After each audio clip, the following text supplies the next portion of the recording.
all that you are going to do, and all that you have done. Without you, Lord, we would be some lost souls. Lord, I just pray that you continue to watch over us, which I know that you will do, and help us make great decisions, pleasing and satisfying in your sight. In Jesus' name I pray. Amen. Amen. Allegiance to the flag of the United States of America and to the republic for which it stands, one nation, under God, indivisible, with liberty and justice for all.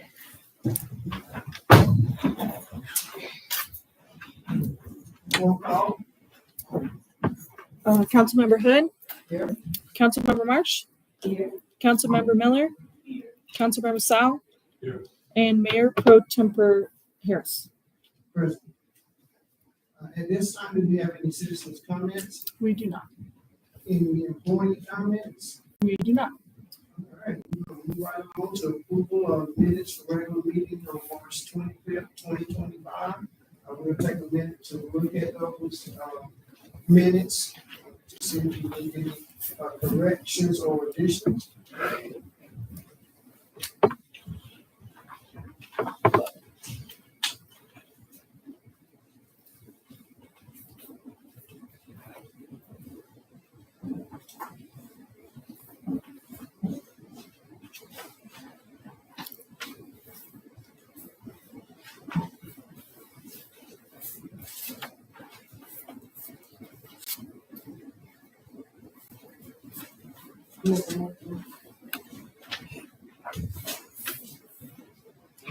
Okay, motion to approve, can I get a second? Second. Roll call, please. Councilmember, Hood. Yes. Councilmember Marsh. Yes. Councilmember Miller. Councilmember Sal. Yes. And Mayor Pro Temper Harris. Yes. We'll move on to our next item on the agenda, discussion, action item, recommendation for individuals for Red Rose Development Corporation board nominations. Slade, Ms. Thomas? Good evening, council. Good I evening. am here on behalf of the Red Rose City Development Corporation and requesting nominations or recommendations for new board members. According to the corporation bylaws, the candidates being considered a part of a slate recommended by several entities, including City Council, Lancaster County Economic Development Advisory Board, the Chamber of Commerce, USCL, and the Harris Foundation. Each of these organizations is entitled to nominate up to 3 candidates. The board has the discretion to elect any candidate from this slate or select other individuals if it deems appropriate. The current board members of the Red Rose Development Corporation is Mr. James Hawthorne, Tim Hallman, Brian Tribble, and Reagan Thompson.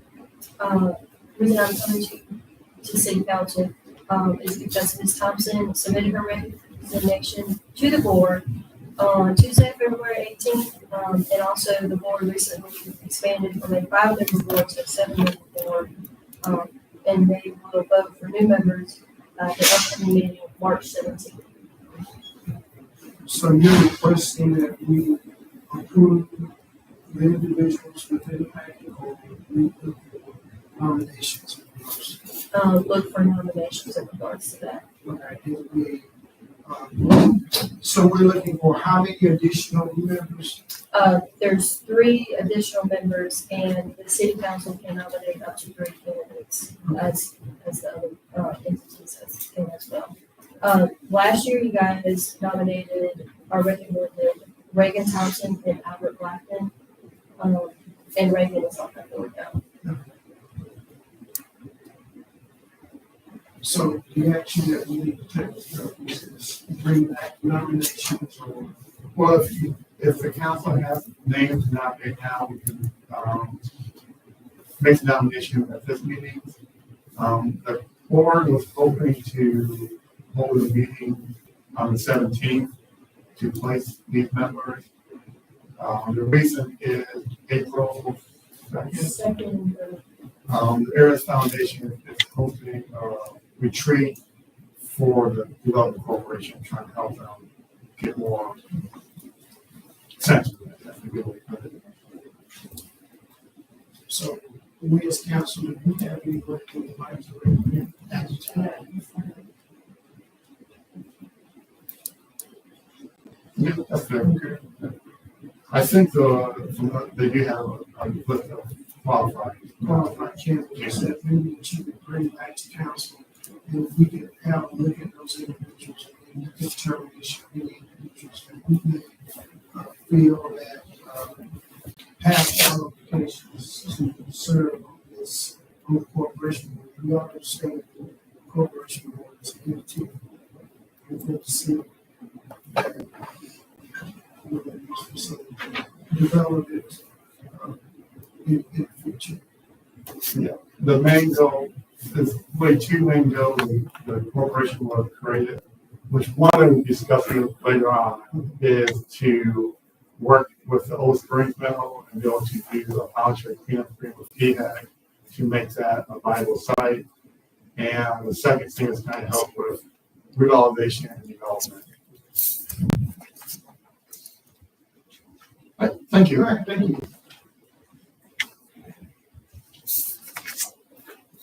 Next we have on our agenda is resolution, authorizing the expenditure of $25,000 for the Taylor Street drainage project. Who's there? Good evening.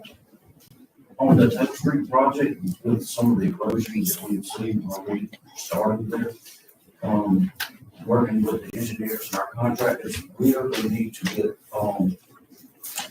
a good bit of riprap and some geofiber to wrap some of those hills to keep from more erosion happening. That riprap will actually look really decorative too. Of the banks, where you can already see some of the erosion from the rain. And it's also gonna help deter the water on both sides of the roads, even after we put that one drop box in that's gonna catch the majority of that water that comes through there. It was loaded on the previous. And I think a number of us have been down to look at the progress of the project. And I guess my concern is the safety issue of the two sides. And I think we talked about the last time we discussed this in regards to the erosion and a safety issue. Somebody running off that side. Have you looked at any options to? We've been working with DOT, the DOT main road. They still are stating that due to the speed limit, that guardrails are not required. We did ask for them, the district engineer, to go back out and reevaluate and relook. We're still waiting to hear back from them on that. Do we have any other discussion in regards to authorizing the additional expenditure for the Taylor Street drainage project? We know this is Councilman Hood's favorite, and he has been working a long time for us to get this far in this project. Do we have any other discussion? If not, can I get a motion to approve level second? Any other discussion for roll call? Councilmember Hood, Yes. Councilmember Marsh, Yes. Councilmember Miller, Councilmember Sal, and Mayor Pro Tempore Harris. Yes. Next on our agenda, resolution R 25-03, a resolution authorizing the acceptance of approximately 35 acres of the former Springs Mill site consisting of 9 parcels in compliance with the order of the 6th Judicial Circuit Court of Common Pleas. Mr. Hutchins. Thank you, ma'am. In 2004, the city entered into agreement with KMAC, which stated in part that KMAC agreed to transfer to the city the Old Spring Mill site once the site had been demolished and cleaned up. However, KMAC did not remediate the environmental issues. Therefore, in 2014, the city filed suit for breach of contract. And December 30th, 2023, the court ordered the property to be transferred to the city. Once the property is transferred to the city, we can commence a phase 2 environmental site assessment on the site. The Catawba Council of Government has obtained a grant to conduct a phase 2 environmental site assessment. And Taylor Lewis, with the COG Brownfield Program Manager, is here, and he can explain the importance of the phase 2 environmental site assessment in obtaining the grants.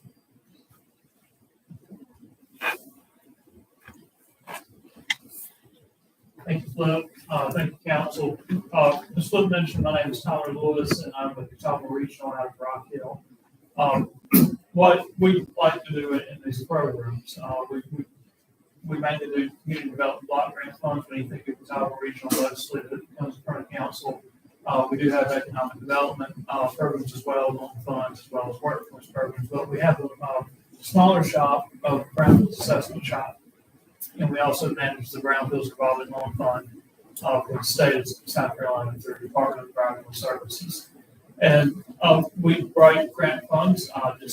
We assist municipalities to do through community development block grants. We write our own grant funds to EPA to be able to assess properties throughout our region. And the way in which we select properties and structure those is we take it to our executive committee, recommend them. The mayor does serve on that executive committee, and we said these are top priority sites throughout the region that we think that would be great candidates for environmental assessment. And so the spring site is one of 14 sites that are receiving assessment and are eligible for that. It's been approved through that committee between Lancaster, Chester, York, and Union County. That's the region that we cover. As Flip mentioned, the phase 2 is what will be done here on this property. In order to do a phase 2, that is when you actually go on the site and you take soil samples and you figure out what's there. We do have a phase 1 document that was done when we started that says here's your potential based off of the prior operations, but you really don't know what's there until you get on site. And we couldn't get a site access agreement executed because of the current standing of the property at that time. We'll say Flip did speak a little bit about the voluntary cleanup contract with Red Rose City Development Corporation. I first saw this project back in 2019 on another grant that we had. And at that time, we worked with South Carolina Department of Environmental Services about can the city take this path. And the city actually owns a portion of that property already. It's the first responder stuff that's out there. 15th Street building. And that the way the state of South Carolina works is if you already own what is considered part of the site, you cannot enter into that voluntary cleanup contract for the rest of the site. And that's where the assessment money that Catawba Regional has comes into play. The grant that we have from the EPA says that we can't assess anything that we are owners of, but we can assess properties that municipalities, localities, nonprofits are owners of. And so what we've done, we had a phase 1 done about a year ago now on the property. We're ready to get on site once it is transferred to the city. The city can execute that site access agreement. I know there's been some plans of redevelopment already as far as what you're looking at using that site for. Our environmental consultants will take those plans, they'll work with the state and say, what does an assessment look like here that can help the redevelopment of this property? And really what we're trying to do is characterize the site, and it makes it more marketable to developers as they're coming in, they're looking at the city of Lancaster, how do we revitalize it? And this is really the first step in taking care of that liability to the community that lives around it. We see a lot of these projects throughout our region and throughout the state with what we do, and it's always good to see things flip and turn into something that is really nice. It takes the liability and turns it into an asset for that community. So happy to take any questions. Timeline wise, this is going to be a larger site assessment. As of right now, we've reserved about $90,000 in order to tackle this, which should be enough to get a good broad characterization of the property and take next steps, set it up for voluntary cleanup contract application for another entity, just to help move forward with the redevelopment of the site. So I think, Councilman Hood and myself probably were here when this we initially, started conversation about this particular site. We all know that this is, like this plan. Yes, ma'am. And we had discussed this, but our concern was the sole need for the cleanup and our inability to be able to get funds because we own a portion of that property. I think as we look at the Great Woods Development Corporation, there will be a way that we can address this, flip this into something that is going to be very important for our city as far as our growth is concerned and the revitalization of that property in that section.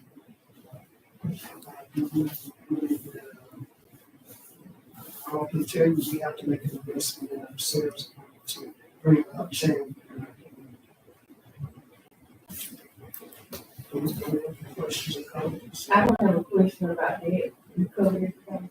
But do y'all have grants for like neighborhood revitalization for, As far as through SC Housing, yeah, right now, we don't currently have a SC Housing, program that is running. We did, the most recent one was the Neighborhood Initiative Program, where the lots were purchased and, left and homes were demolished. And, the lots were either given, the localities got basically first started people there. That was a few years back. I can put you in contact with, our grants folks that would handle, the neighborhood initiative. I'm happy to do that, and I'll get your contact. so a lot of people in my district would like to have everything, bring their house up to standards, so it won't be an eye center. So, yeah. Yes, ma'am. I can lay that connection for you. So this property then, I understand the idea, they would go out and test the different spots randomly or just dig some dirt up and have it tested? So, there's different levels in which you look at redevelopment. If you're looking at something industrial to go there, that is a much lighter assessment. If you're looking for something residential, if you're thinking multifamily housing, especially single family, that's going to be a very heavy assessment. The typical game plan when you're looking at a property like this, they go back into the old Sanborn maps, the fire maps that were there that would have just etched out the mill and its operations and shown where the transformers were, old blueprints, stuff like that. Typically, you know where your hot spots are going to be, as they call it. They'll look at the operations, whether it was dying, whether it was bleeding, but typically, minimally, you will assess where any transformer was. They had transformers sitting on the ground in these mill properties typically, and if there's any type of redevelopment plan, I know that there was some stuff done a few years ago, some workshop stuff. I think with River City Development Corporation, if there's anything that is an idea that's out there as of right now that says we're looking at this sector of the site for housing or this sector of the site for mixed use, they will tailor that assessment to that. Usually, on the sites that I've seen that are similar to this, you're looking at wide areas of sampling that you're not going to get a whole lot of concentration, a whole lot in one spot. It's just trying to figure out. We usually start at an industrial level, and if we can exclude stuff at an industrial level and say, well, this industry can go there, the levels are so low that housing can go there. Typically, we focus on different spots from there. That's the tough part of this. This arena that we're in, you don't know what you're getting into until you're into it, and you deal with it from there. I will say that the state does have, we've got an assessment grant, we do phase 2 work. The state does have assessment money as well through the bipartisan infrastructure loan funding. And a few years ago, the state did receive $2 million in assessment money for that. That is an option as well to pick up some assessment. And the state also received $3 million in its brownfield revolving loan fund through that same federal funding package. And so we've got more capital available right now than the state ever has before to do this type of work. And it's a good time here. We manage a statewide program as well, an assessment program. And we've seen in other areas of the state, we can get projects into the volunteer independent contract program. Then the state of South Carolina will look at the funding assessment work in addition to that. So I'm talking around it now, but I think there's a lot of funding out there as far as this property. We'll start looking at it from an industrial perspective. It will be a wider scope of assessment, but if there's an area on the side, we'll work with Flip and Morris very closely that housing is preferred there. At that point, we'll have that assessment in that area. So normally, what is the range of costs in regards to this type of cleanup, depending on what the samples come back as? It really depends on your redevelopment. If you're looking at getting into residential, it's going to be a pretty pricey to clean up. But if you're looking at something that is more so multifamily and mixed use, a lot of times you believe the contamination is not exceeding industrial levels. But you can put something in place, and your buildings and your parking lots actually act as a cap on the site. And at that point, when you are using those as a cap for the redevelopment, those are considered eligible cleanup costs. And so it opens up grant opportunities as well to do that. Right now, we haven't started assessing, so I really couldn't give you an idea of what a cleanup cost would look like. Similar site is, we've got a similar site over in Union County that we've done assessment work on previously, and it was run around $85,000.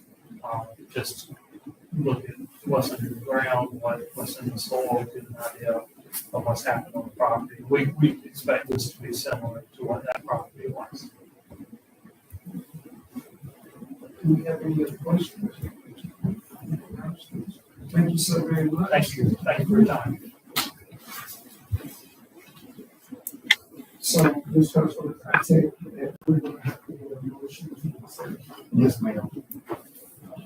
Resolution AR 25-03, a resolution authorizing the acceptance of approximately 35 acres of Point Springs for site consisting of 9 parcels in compliance with the order of 6 judicial court of common pleas. We're going to open the floor for discussion by council. I feel that it's a great opportunity for us. We have been desiring this for a long time. As the attorney will tell you, the number of executive sessions we've had in regards to discussing this property. And I think it's very important for that community and also for our city as we're going to look to move forward together. So if there's no other discussion, can I have a motion? It's been moved by Councilman Hood and second by Councilmember Sal. Are we ready for the roll call? Yeah, okay. Councilmember Hood. Yes. Councilmember Marsh. Yes. Councilmember Miller. Yes. Councilmember Sal. Yes. Mayor Pro Tempore Yes. Harris. Yes. Moving on to ordinance 05-02, second reading, ordinance annexing into the city of Lancaster, South Carolina, 1 parcel land totaling 1.041 acres located in the general vicinity of 301 Nichols Road and owned by BBJ Properties LLC. Thank you. This is the second reading to annex a little over 1 acre of land at the eastern terminus of Nichols Road. Since there is no water and sewer service currently at this location, and in order to connect these services, BBJ property was required to annex into the state in order to have services established. They wish to build a single family residential dwelling. This parcel adjoins the city limits to the west and the northwest. And council unanimously approved the first reading of ordinance 25-02 at the February 25th, 2025 council meeting. Since we have unanimous approval of that property. Now, first, can I get a motion for approval? Make the motion to Motion made by Councilmember, second by Councilmember Morris, second by Councilmember Miller. Is there any further discussion on this matter? Roll call, please. Councilmember Hood, Yes. Councilmember Marsh, yes. Councilmember Miller, Yes. Councilmember Sal, Yes. Mayor Pro Tempore Harris. Yes. It looks like we've come down to the end of our meeting tonight. All right, thank you all for attending. We should be back in town shortly. Can I get a motion to adjourn? And thank you, Pinberry, Mr. McGrill, for always wanting to keep our city areas beautified. We really appreciate everything y'all do. Thank you. Motion to adjourn. So Second. Motion by Councilmember Sal, second by Councilmember Hood. Roll call, please. Councilmember Hood, Yes. Councilmember Marsh, Yes. Councilmember Miller, Yes. Councilmember Sal, Yes. Mayor Pro Tempore Harris. Yes.